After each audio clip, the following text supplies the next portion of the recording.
Hi,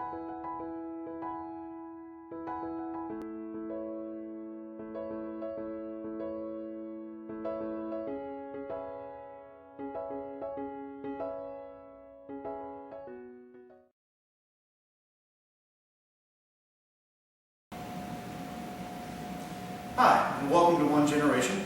My name is Salazar. Today I'm going to be starting a series of 3 clips on spiritual maturity. In fact, specifically what I'm going to be talking about is the key to spiritual maturity.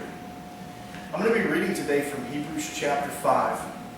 There's a remarkable passage in there that is about as beautiful of an expression and explanation of spiritual maturity that you'll find in the Scriptures. There's some key things in it, some small little treasures that you might not even recognize or readily see when you're reading the passage, but speak such large volumes in few words to us. So in Hebrews chapter 5, starting in verse 12, the Bible says, "For though by this time you ought to be teachers, you need someone to teach you again the first principles of the oracles of God, and you have come to need milk and not solid food. For everyone who partakes only of milk is unskilled in the word of righteousness, for he is a babe. But solid food belongs to those who are of full age, or who are mature. That is, those who by reason of use have their senses exercised to discern both good and evil." When we talk about spiritual maturity, it can be somewhat of an arbitrary concept to people. In other words, some people view spiritual maturity as how much Bible you can quote, or how much ministry you're involved in, or how much time you spend in prayer, or how much time you spend studying the Word, or any one of a host of things. And that's how people try and qualify and quantify what spiritual maturity is. In this particular passage, the writer of Hebrews says something really interesting. He says that those who have come to full age, spiritually mature, that an evidence, an outworking of that is that by reason of use, they have their senses exercised to discern good and evil. That verse in there that reads in the New King James, "by reason of use," when you study that out, what it's talking about is a habit. It's talking about a pattern of life. It is their habit that the senses that they have, the spiritual senses that they have are exercised, are used in such a way to where it is their habit by those senses to discern and to recognize what's God and what's not God, what's born of God and what's not born of God, what's of the world and what's of God's kingdom. That is the habit or the pattern of life that they have, and that is an evidence or an outworking of spiritual maturity. What is a habit? A habit is something that's become such a normal, regular part of your life or your existence, it's almost inherent to your nature. It's something that you do and partake of and think on all of the time. So much so that that habit begins to form, in many respects, the identity that you see yourself in. So that's what a habit is. There are good habits and there are bad habits. A lot of people form bad habits, especially before they come to know the Lord, and those bad habits are the parameter through which they see who they are in many respects. So the same holds true when we come to Christ. When we come to Christ, we're born again. There are certain habits which we begin to develop as we grow, as we become mature. Those habits, those patterns of life then begin to give us boundaries and parameters and definition to who we are. It's interesting, when I first came to know the Lord, it was January 2nd, 1994.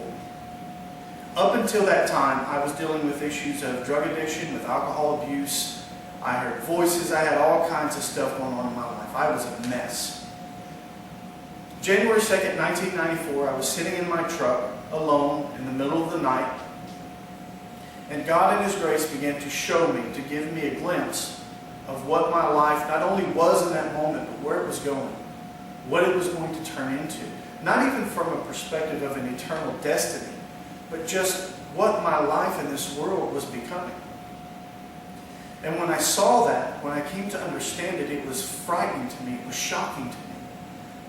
And in that moment I cried out, I said, "Lord, help me." And for the first time in my life, I heard God speak and I knew it was God. And what He said to me was, you know what you must do. And within the depth and the substance of his words was the revelation. I did know what I must do. What he was calling me to do was to deny myself, to lay down the patterns of life and the habits that I had, to deny myself, to take up my cross and to follow him. What's interesting is that up until that point, there were certain habits or patterns of life that I had that I knew I was messed up and I knew I needed to change, but I was unwilling to relinquish those habits. So those habits, I was unwilling to change them. I couldn't have a perspective. I didn't have a perspective of what life was like outside of those things. They defined to me what life was supposed to be. And so, as I was going through this process and God was beginning to draw me out of that life, those habits, I couldn't see myself living without them. What I had been asking God to do up until that time, I wanted God to take away the pain of my bondage, but I didn't want him to take my chains from me. In other words, I wanted him to take away the results of the habits, of the pattern of life, of the sin that dominated me and that I gave myself to. I wanted him to take away the result of that, but I didn't want him to take the sin from me. I wanted to continue to live in that pattern of life without the consequences of it. But on that night, when he said, you know what you must do, I knew that the pattern of life that I had, the habit that I had to change. Our habits, our patterns of life define our reality to us. I couldn't see how anyone lived another way outside of drugs, alcohol, and the way that most of the world lives. It's interesting. I worked with a guy a number of years ago. He was a homeless guy, had a serious drug addiction, crack cocaine addiction. And I remember him talking one time about how, in his perspective, he had a greater dose of reality than everyone else who didn't live in that, because he had been exposed to such harsh conditions. He had been exposed to addiction. He lived out in the woods, literally, in a tent. And because his life was that was really reality. That was the substance of what was real. And everybody else, they only had a picture of it. That's how distorted our view can become of what God has for us when the habits that we've entrenched ourselves in begin to define reality to us. That's an extreme example, but that is the way every person lives. Every person lives in a reality that's defined by the habits that they put themselves in the middle of. Until the habits change, the circumstances don't. It doesn't work in reverse. It doesn't work to where the circumstances get better, so then I'll change my habits. Your habits are producing the things that are going on in your life. If you're having problems with your relationships and you're constantly destroying those relationships and you're constantly having problems with people and with work or addictions or whatever the case may be, it's the habits, it's the patterns of life that you've given yourself to that are producing those things in your life. And until you're willing to let go of those habits that are creating that dilemma for you, you'll never find the freedom that God intends.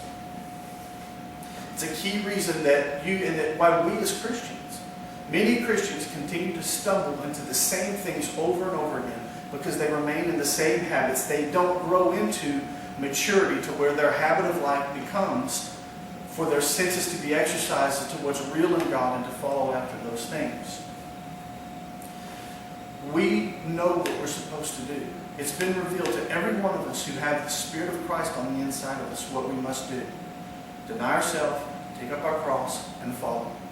But until we're willing to follow after that habit of life that He's purposed for us, we'll continue to get the same results. We do that. We give ourselves to that because we want to paint our own portrait.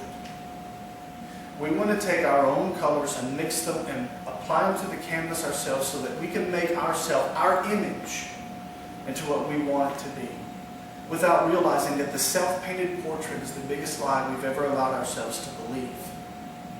It's the biggest lie we've ever allowed ourselves to believe, that somehow I'm going to mix my own colors and create an image of myself, or an image of what I want life to be. And that somehow the fullness of life that I have envisioned in my mind is going to come forth from that. There's no truth in that. The self-painted portrait is the biggest lie we've ever allowed ourselves to believe. We create this image, or worse than that, we allow other people to create it for us. We allow society or our family or our job or whatever the case may be, our religious preference, to define to us what we're supposed to look like, who we're supposed to be, what we're called to. And that becomes what defines reality to us, and not the pattern of God and the truth of God in our life. We're not, as mature Christians, sensing the Spirit and responding to the Spirit, letting Him lead us, letting Him define to us what's real and true in Him.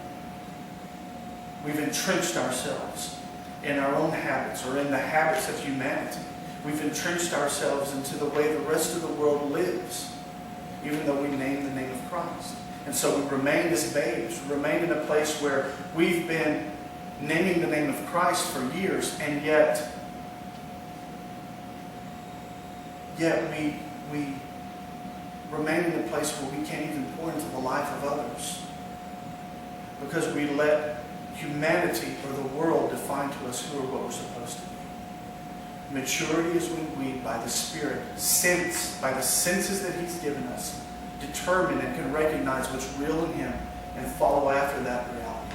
That singular habit, for those who are mature in the Lord, that singular habit lays the foundation. It is the starting point, the focus of every decision that's made, every action that's taken throughout the course of their life.